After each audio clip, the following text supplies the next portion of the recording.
Allahu Allahu Allahu Allah Allahu Allahu. Ini juga banyak informasinya yang kita dapatkan dalam hadis.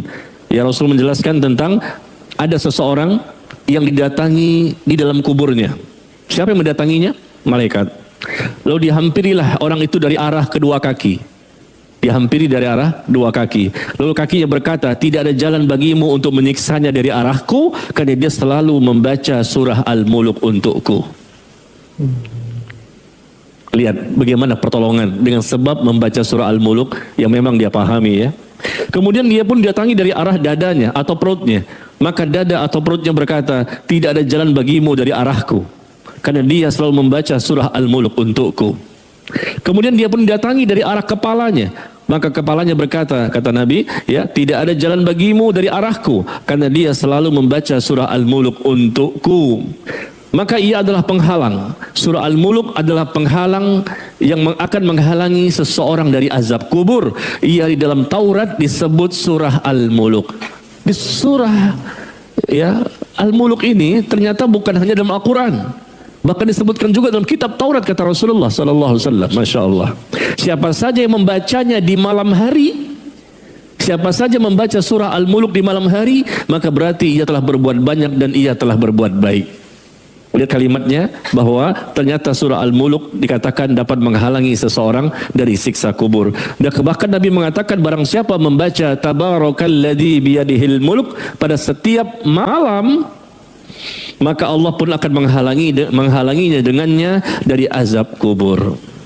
Sering-sering kita membaca surah Al-Muluk. Sudah hafal belum? Berapa ayat? 30 ayat. Tabarakalladzi biyadihil mulk wa huwa ala kulli syai'in qadir alladzi khalaqal mauta wal hayata liyabluwakum ayyukum ahsanu amala wa huwal azizul ghafur. Insyaallah mudah.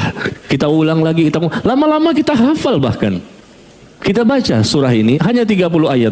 Bahkan Nabi SAW menjelaskan bahwa surah Al-Muluk ini nanti akan memberikan syafaat kepada seseorang sehingga dia terhindar dari siksa api neraka.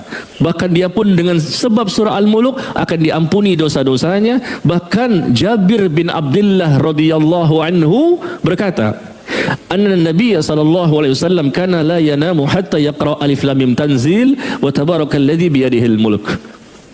Jabir bin Abdullah radhiyallahu anhu berkata bahwasanya Nabi tidak pernah tidur sampai beliau membaca terlebih dahulu surah Alif Lam Mim Tanzil, yaitu surah As-Sajdah, dan Tabarakalladzi biyadihil muluk, yaitu surah Al-Muluk.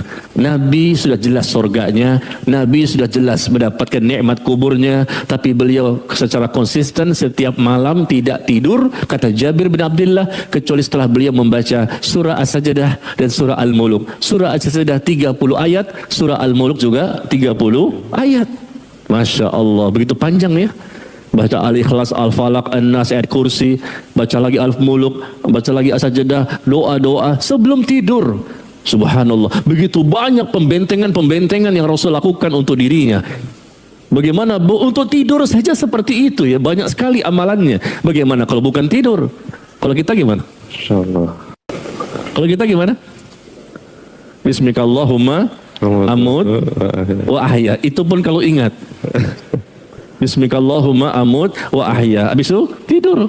Subhanallah. Rasul berwuduk dulu, miring ke sebelah kanan. Masya Allah, luar biasa ya. Banyak sekali amal yang Rasul lakukan. Doa-doanya banyak. Mau tidur, bangun dari tidur, dalam kehidupan sehari-hari berdoa terus, berzikir terus. Wajar ya, pantas Allah itu mencintai beliau, karena beliau selalu mendekatkan hati dan jiwanya serta raganya kepada Allah Subhanahu wa taala. Ya, kalau kita ingin mendapatkan cintanya Allah, ya kita harus datangi Allah. Kita harus mencintai Allah.